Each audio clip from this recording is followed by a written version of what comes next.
श्वसन तंत्र, respiratory system के बारे में कल हम पढ़ रहे थे। इसमें लास्ट में हमने एक हेडिंग डाली थी, गैसों का परिवहन। आंतरिक श्वसन, इंटरनल रेस्पिरेशन के बारे में हम चर्चा कर रहे थे, जिसमें गैसों के परिवहन के बारे में हम पढ़ने वाले थे। और गैसों के परिवहन में सबसे पहले हम पढ़ रहे थे ऑक्सीजन का परिवहन। और इसमें मैं आपको बता चुका था कि ऑक्सीजन का जो परिवहन होता है, transportation of gases, transportation of oxygen, oxygen का जो परिवहन होता है वो हीमोग्लोबिन के द्वारा होता है। भाई हमने ऑक्सीजन बाहर से ले ली, कहां पहुंच गई? फेफड़ों में। अब ये फेफड़ों से शरीर की प्रत्येक कोशिका तक कैसे जाएगी, किसके द्वारा जाएगी? क्योंकि भोजन का ऑक्सीकरण होता है कोशिका में या माइटोकॉन्ड्रिया में होता है, वहां बनती है CO2, फिर वो CO2 वापस कहां तक आएगी? हमारे फेफड़ों तक, और फेफड़ों से फिर हम बाहर वातावरण में उत्सर्जित कर देते हैं। तो सबसे पहले तो हम याद करते हैं कि ऑक्सीजन हमने ले तो ली, लेकिन ये जाएगी किससे फिर आगे? तो इसका जो परिवहन होता है वो हीमोग्लोबिन के द्वारा होता है। या फिर मैंने कल बताया था कि इसका जो परिवहन होता है वो 97% तो होता है हीमोग्लोबिन के द्वारा। किसके द्वारा होता है? हीमोग्लोबिन के द्वारा। और 3% होता है प्लाज्मा के द्वारा। प्लाज्मा क्या होता है? प्लाज्मा एक हल्के पीले रंग का क्षारीय द्रव होता है। जब रक्त में से आरबीसी, डब्ल्यूबीसी, प्लेटलेट्स सारा कुछ निकाल दिया जाए तो बचा हुआ भाग क्या कहलाता है? प्लाज्मा कहलाता है। मोस्टली हीमोग्लोबिन के द्वारा ही होता है। हीमोग्लोबिन की यदि हम बात करें तो हीमोग्लोबिन में हीम का मतलब तो होता है आयरन अणु। हीम का मतलब तो क्या है? Iron molecule. और इसमें साथ में ग्लोबिन क्या पाई जाती है? प्रोटीन होती है। ग्लोबिन क्या होती है? प्रोटीन होती है। एक हीमोग्लोबिन अणु ऑक्सीजन के 4 अणुओं से जुड़ने की क्षमता रखता है। एक हीमोग्लोबिन अणु ऑक्सीजन के कितने अणुओं से जुड़ने की क्षमता रखता है? 4 अणुओं से जुड़ने की क्षमता रखता है। ऑक्सीजन और हीमोग्लोबिन क्रिया करके ऑक्सी हीमोग्लोबिन बनाते हैं, जिसके कारण रक्त का रंग कैसा होता है? चमकदार लाल होता है। यानी ऑक्सीजन प्लस हीमोग्लोबिन मिलकर के ये बनाते हैं ऑक्सी हीमोग्लोबिन। और ऑक्सी हीमोग्लोबिन के कारण ही रक्त का रंग कैसा होता है? चमकदार लाल होता है। कैसा होता है? चमकदार लाल होता है। हीमोग्लोबिन की यदि हम मात्रा की बात करें तो हीमोग्लोबिन की मात्रा पुरुषों के अंदर होनी चाहिए लगभग 14 से 16 mg पर 100 ml। महिलाओं में होनी चाहिए 12 से 14 mg पर 100 ml, या एक DL भी लिखा मिल सकता है, क्योंकि एक DL का मान 100 ml के बराबर होता है। डेसीलीटर कहते हैं इसको। जो रिपोर्ट्स आती है ना हॉस्पिटल की, उसमें DL लिखा मिलता है, क्योंकि 100 ml को हम क्या कह सकते हैं? एक DL भी कह सकते हैं। और नवजात शिशु की यदि बात करें तो नवजात शिशु के अंदर इसकी जो मात्रा होती है वो 16 से 18 mg पर 100 ml होती है। हीमोग्लोबिन की मात्रा बढ़ाने के लिए क्या करना चाहिए? आयरन युक्त स्रोत लेने चाहिए। आयरन युक्त स्रोत लेने चाहिए। और हीमोग्लोबिन हमारी बॉडी में पर्याप्त मात्रा में होना बहुत ही जरूरी है, क्योंकि हमारी बॉडी में ऑक्सीजन का परिवहन कौन करता है? हीमोग्लोबिन ही करता है।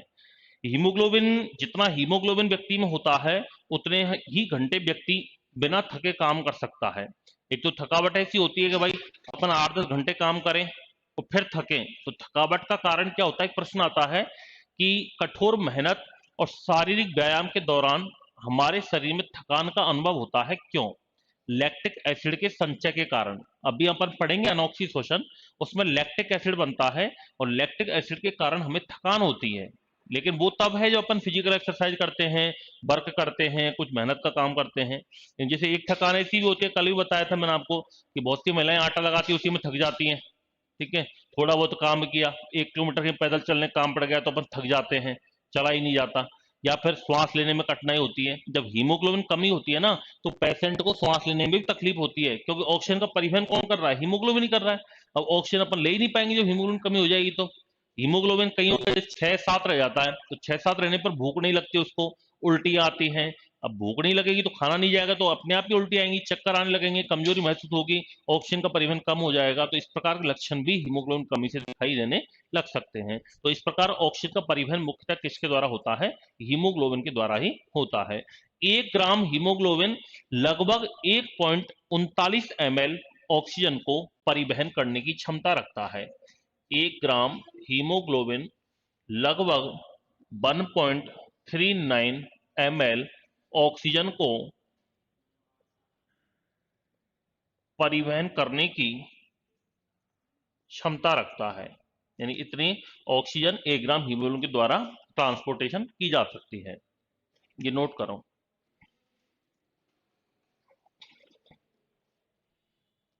एक मिनट रुक जाओ, 1 मिनट रुको। फिर हम पढ़ लेते हैं साथ में, इसमें दूसरा आता है इसके अंदर CO2 का परिवहन। अब हम बात करते हैं कार्बन डाइऑक्साइड का परिवहन कैसे होता है। CO2 वापस जो आती है, ये ऑक्सीजन हमारी चली जाती है कोशिका में, वहां पर होता है भोजन का ऑक्सीकरण। ऑक्सीकरण होगा तो ऊर्जा बनेगी ATP के रूप में, साथ में वहां पर बनेगी कार्बन डाइऑक्साइड। तो कार्बन डाइऑक्साइड का परिवहन कैसे होता है? तो कार्बन डाइऑक्साइड का परिवहन एक तो होता है प्लाज्मा में घुल करके। कैसे होता है?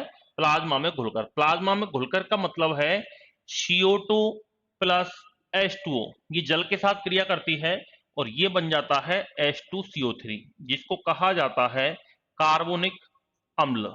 क्या कहते हैं? कार्बोनिक एसिड कहते हैं। ये CO2 जल के साथ क्रिया करके कार्बोनिक अम्ल बनाता है, इसीलिए कोल्ड ड्रिंक्स वगैरह होती है ना, उनमें CO2 का यूज होता है। और खट्टी डकार जो अपन को आती है कोल्ड ड्रिंक पीने के बाद, वो किसके कारण आती है? कार्बोनिक अम्ल के कारण ही आती है, क्योंकि उसमें CO2 गैस का यूज करते हैं, जल से वो क्रिया करती है, क्या बना लेती है वहां पर? कार्बोनिक अम्ल। जब ये कार्बोनिक अम्ल बाद में इसका जलीय अपघटन होता है, टूटता है, तो H प्लस आयन में टूटता है, प्लस HCO3 माइनस आयन में टूटता है। इस HCO3 माइनस आयन को कहते हैं बाई कार्बोनेट आयन। और याद रखना, एक क्वेश्चन आता है कि CO2 का परिवहन सबसे ज्यादा सर्वाधिक किसके रूप में होता है? तो HCO3 माइनस आयन या बाई कार्बोनेट आयन के रूप में होता है। तो दूसरा हम कह सकते हैं कि बाई कार्बोनेट आयंस के रूप में होता है। और याद रखना, सर्वाधिक होता है, लगभग 70% होता है। और तीसरा कार्बोमिन यौगिक के रूप में। कार्बोमिन यौगिक का मतलब होता है कि बहुत कम हीमोग्लोबिन के रूप में होता है। कार्बोमिन यौगिक के रूप में या बहुत कम हीमोग्लोबिन के रूप में घुल करके ये CO2 कोशिका से कहां आ जाती है? फेफड़ों तक, और फिर फेफड़ों से हम नासा द्वार द्वारा बाहर उत्सर्जित कर देते हैं। ये कहलाता है गैसों का परिवहन। अब हम पढ़ेंगे कि अनॉक्सिशोषण में क्या होता है और ऑक्सीशोषण में क्या होता है। नोट कर लो।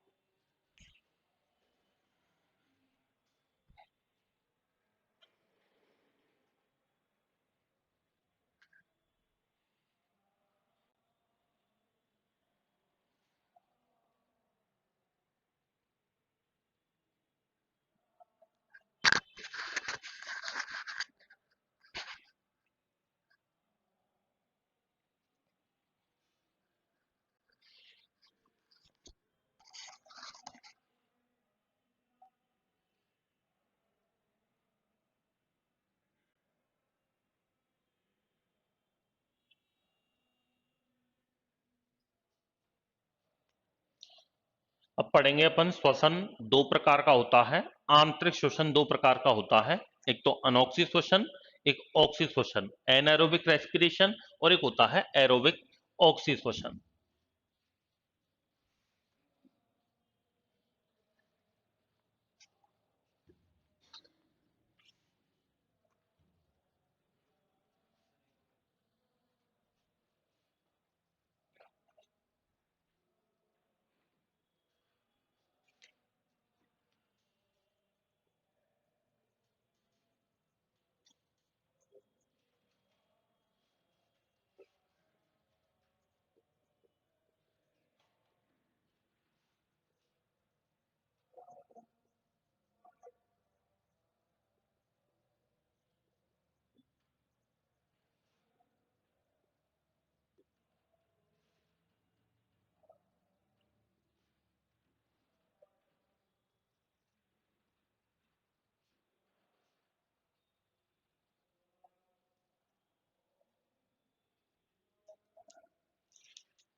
अनॉक्सी श्वसन और एक होता है ऑक्सी श्वसन।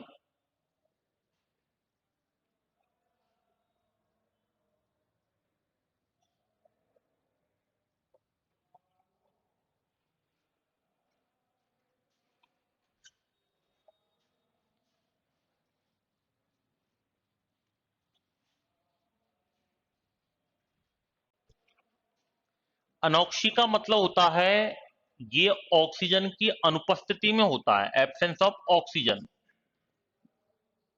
यानी ऑक्सीजन की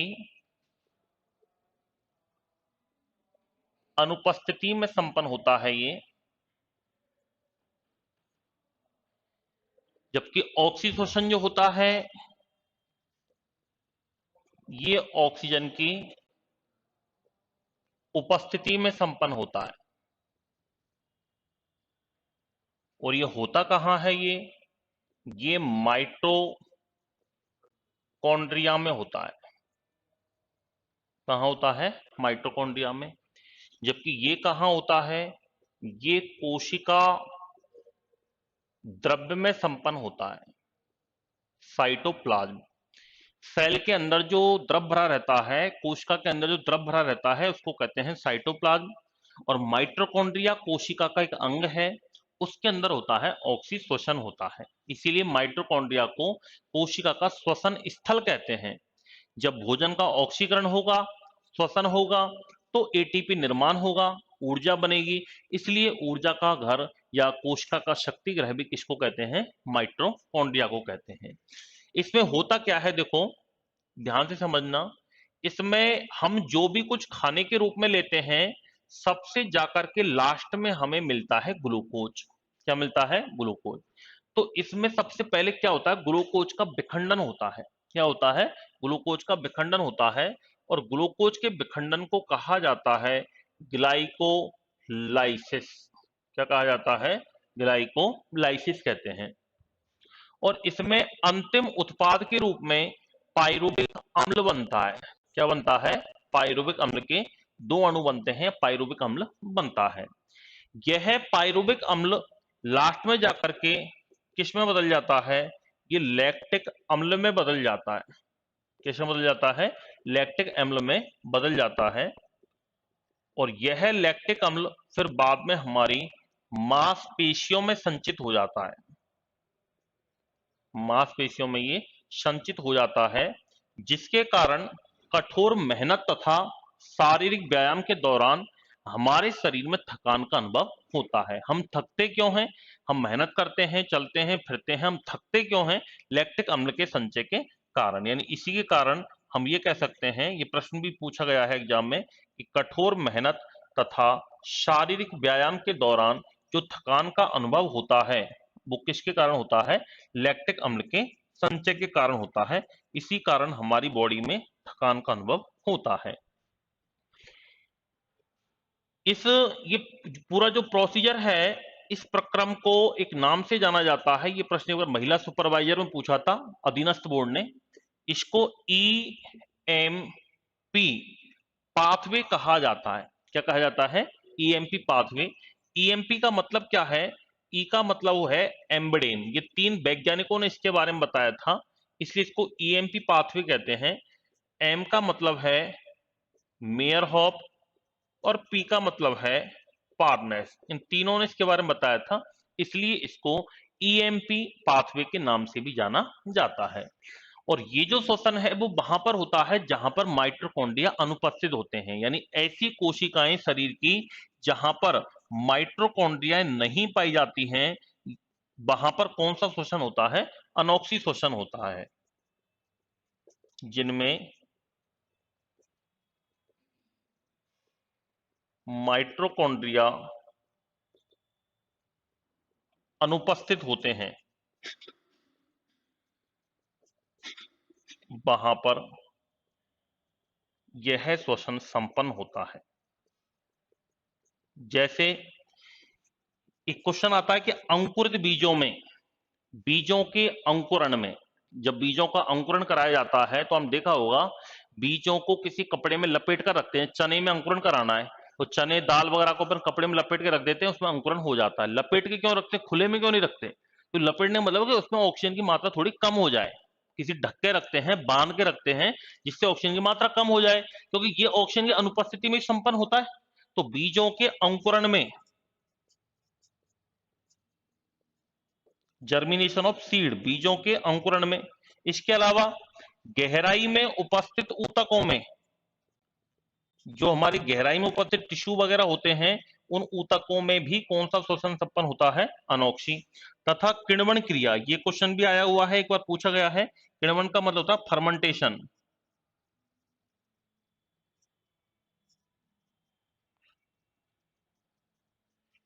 किण्वन क्रिया में भी कौन सा श्वसन होता है, अनोक्सी।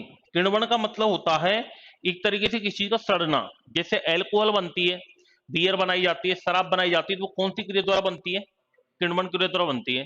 आप किसी जग में पानी लो, उसमें जौ वगैरह को डाल दो और उसको बिल्कुल ढक के रख दो 2 दिन तक, फिर आप देखना उसमें बदबू आने लग जाएगी, शराब जैसी। तो वो क्या है, वो किण्वन क्रिया है एक तरीके से। जैसे जलेबी एक मिठाई है, जलेबी बनाई जाती है, तो हमने देखा वो जलेबी एक ऐसी मिठाई है जिसको हम तुरंत नहीं बना सकते। जैसे आपकी अब इच्छा होगी साहब जलेबी बनानी है, तो तुरंत आप जलेबी नहीं बना सकते, क्योंकि जलेबी बनाने के लिए मैदा को 1 या 2 दिन पहले गर्म पानी के साथ लगाया जाता है, डिजोल्व किया जाता है उसको, फिर उसको ऐसी जगह पे रखते हैं जहां टेम्परेचर थोड़ा हाई हो। ये शादी भाव में आपने देखा होगा, सर्दियों में 2-2 3-3 दिन पहले मैदा की तैयारी कर ली जाती है जलेबी बनाने की। जलेबी बनाने की जो मैदा होती है ना, सर्दियों में 2 या 3 दिन पहले उसको गर्म पानी के साथ लगा के रख दिया जाता है। गर्मियों में वो एक दिन रात रात में किण्वन क्रिया हो जाती है। जलेबी ऐसे नहीं है कि अपन मैदा घोले और तुरंत जलेबी बना दें, हो सकता है पहले की मैदा यदि रखी हुई है घुली हुई, उसमें आप मिला के रख सकते हो, उससे जलेबी बन जाएगी। लेकिन बिल्कुल ताजा ही मैदा सूखी हुई है, आज ही आप पानी मिलाओ तुरंत जलेबी बनाओ, जलेबी उसके ढंग से प्रॉपर तरीके से नहीं बनेंगी, क्योंकि इसके लिए किण्वन क्रिया का होना जरूरी है। फर्मेंटेशन ऑक्सीजन की अनुपस्थिति में होता है। आपने देखा होगा गर्मी सर्दियों के दिनों में ये जो भैंसों का तूड़ा होता है ना, अनाज चारा वगैरह, उस चारे के अंदर छुपा के रख देते हैं उसको और बोरियों से ढक देते हैं ताकि उसमें थोड़ी हीट रहे, क्योंकि किण्वन क्रिया के लिए लगभग 35 से 40 डिग्री सेल्सियस टेम्परेचर की आवश्यकता होती है। अब सर्दियों में 35-40 वातावरण का तो होता नहीं है भाई। मैक्सिमम अब जैसे नवंबर दिसंबर जनवरी का महीना आएगा, दिसंबर जनवरी में मैक्सिमम कितना रहेगा, 20-25, जो भी दिन का जब धूप एकदम भयंकर वाली खुलेगी, बाकी रात में तो 4-5-6-10 तक पहुंच जाता है, माइनस में पहुंच जाता है। तो उस समय किण्वन क्रिया प्रॉपर नहीं हो पाती है, तो उसको ऐसी जगह रखा जाता है जहां टेम्परेचर हाई हो, 35-40 हो, या बोरियों से ढककर रख देते हैं जिससे उसमें हीट बनप जाए, कम से कम उस क्षेत्र का टेम्परेचर तो बढ़ जाए जिससे प्रॉपर रूप से किण्वन क्रिया हो सके। जब किण्वन क्रिया हो जाती है तो आप उस मैदा को देखना जिससे जलेबी बनती है, उस मैदा में से बदबू आने लग जाती है, भयंकर वाली बदबू आती है। और जितनी ज्यादा बदबू आती है ना, जलेबी में टेस्ट उतना ही अच्छा आता है। मतलब वो बदबू हानिकारक नहीं होती है, वो बदबू लाभदायक होती है। मतलब वो बदबू आनी चाहिए, वो बदबू आ गई इसका मतलब है कि प्रॉपर रूप से तैयार हो चुकी है मैदा ये। कई बार अनभिज्ञ के कारण उसको फेंक भी देते हैं। ऐसे एक किस्सा सुनने में मिलता है कि साहब कोई हलवाईगर थे, अब वो किसी शादी में चले गए, ऐसे ही साई ले ली जलेबी बनाने की। अब होता क्या, गांव में ऐसा होता है कि मैंने साई ले ली, चाहे मेरे बनाना नहीं आता, मैं सोचता हूँ यार 1000 में ले ली मैंने, 500 किसी को दूंगा, उसको बनवाने ले चलूंगा, वो बनाया आएगा। अब साई तो ले ली हलवाईगर ने, लेकिन उसको एंड टाइम पे बनाने वाला नहीं मिला, क्योंकि हलवाईगर सब बुक रहते हैं। जलेबी की साई थी, नाश्ता लगने वाला था बारात का। तो जैसे ही उसने बोला कि साहब तेरा हलवाईगर को बोला, तो जलेबी उतार फटाफट, जलेबी तैयार कर, कि बस आ रहा है मेरा हलवाईगर। अब हलवाईगर नहीं आया, उसने ही फोन स्विच ऑफ, आया ही नहीं वो। तो उसने बोला कि ठीक है, वो तो डर गया कि यार ये तो गड़बड़ हो गई, बारात आने वाली है, जलेबी बनाने वाला मैं जानता नहीं, जलेबी हर कोई नहीं बना सकता, ये बात पक्की बात मान लेना आप। अपन को लगता है कि यार यूं ही तो कर रहा है हाथों को, आप बना के देखना, कभी नहीं बनेगी आपसे जलेबी। ये जो नमकीन बनाते हैं ना अपने से, नमकीन भी नहीं बनेगी। वो भी बहुत प्रेशर के साथ दबाना पड़ता है, जब जाके वो नमकीन निकलती है। कैन देखने में आसान लगता है, देखने में तो गाड़ी चलाने में क्या लगता है, कुछ नहीं, ऐसा लगता है ये स्टीयरिंग ही तो हिला रहा है, कभी ऊपर नीचे कर रहा है इनको, लेकिन जानता वही तो चलाएगा। हर कोई थोड़ी चला सकता, उसकी प्रैक्टिस जरूरी है पहले। भाई जलेबी बनाना सीधा काम, लेकिन सीधा जब है जब पहले प्रैक्टिस की हो। अब सब बारात आने वाली थी, उसने बोला कि चलो मैदा को लेके आओ। अब वो तो बेचारे जानते नहीं थे, पता नहीं कैसे, वो तो मैदा को लेके आए उसमें से, और जैसे ही उसको खोला तो उसमें भयंकर बदबू।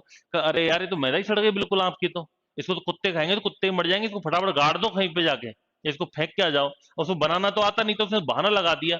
अब सामने वाला हो सकता है नहीं जानता हो कि हाँ यार ये तो वास्तव में ही सड़ गई, कि अब क्या करें, कुछ नहीं, सूजी लिया हलवा बना देता हूँ, उसका नाश्ता लग जाएगा, नहीं तो इससे तो बाराती मर जाएंगे, पागल हो जाएंगे, इसको तो खा के तो सड़ गई बिल्कुल। अब नहीं जानने वाला तो हकीकत में उस मैदा को सूंघ के जलेबी खा नहीं सकता, उसकी इतनी भयंकर स्मेल आती है, आप कभी सूंघ के देख लेना, क्योंकि किण्वन क्रिया से जैसे शराब में स्मेल आती है ना, ऐसी उसमें स्मेल आती है खट्टी खट्टी सी। तो किण्वन क्रिया में कौन सा शोषण होता है? अनोक्सी शोषण होता है। दूसरा है ऑक्सीशोषण, ये ऑक्सीजन की उपस्थिति में संपन्न होता है। अब यदि सामने वाला कोई जानने वाला होता वहां पे कि यार तो मैदान में तो ऐसी बदबू आ रही, दोस्तों पड़ जाता, फिर तो वो जूते ही पड़ जाते हैं उसमें। हो सकता है सामने वाले ने किया ठीक है यार, अब खराब हो गई तो कोई बात नहीं, बदनामी मत करवाओ, सूजी ले आओ फटाफट हलवा बना दे। सूजी का हलवा तो कोई बना दे, चीनी डालनी पानी डालनी, उसको तो फिर भी एक नॉर्मल आदमी बना दे, लेकिन जलेबी कैसी मिठाई से तुरंत नहीं बना सकते। रहता है रहने को तो, लेकिन फिर भी ये है कि चलो बन जाता है काम, वो तो वो उसको आता होगा बनाना। जलेबी हर किसी पे नहीं बनती है, कुछ मिठाई ऐसी होती है जो हर किसी पे नहीं बनती है। वो पाउडर आता है, खमीर ईस्ट का पाउडर आता है। वो ईस्ट एक फंगस होता है, कवक, उससे किण्वन क्रिया हो जाती है, उसमें भी टाइम चाहिए थोड़ा सा, टेस्ट में अंतर आ जाता है। देखो नेचुरल नेचुरल चीज ही होती है।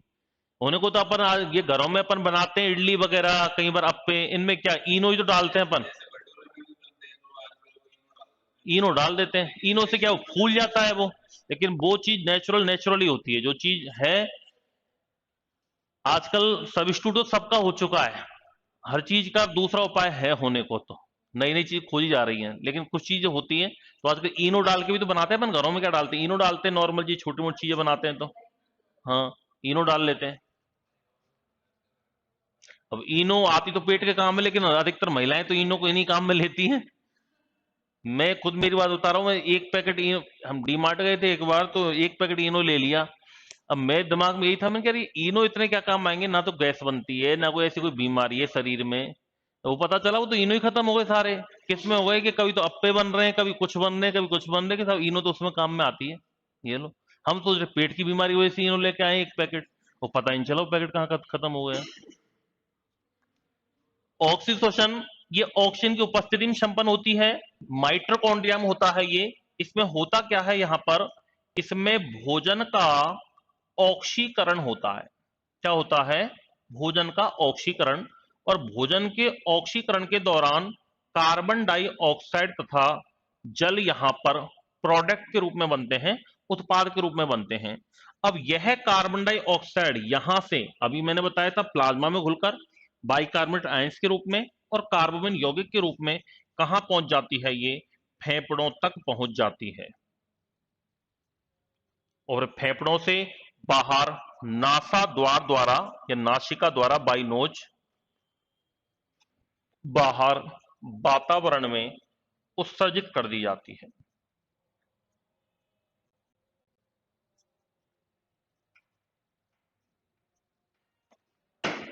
इस प्रकार ये श्वसन की प्रक्रिया संपन्न होती है। तो मेनली इंटरनली श्वसन होता है, ये होता है श्वसन। श्वसन का मतलब ये नहीं है कि अपन ने ऑक्सीजन ले ली और CO2 छोड़ दी। श्वसन का ओरिजिनल मतलब ये है। इतना प्रोग्राम होता है श्वसन के दौरान, नोट करो।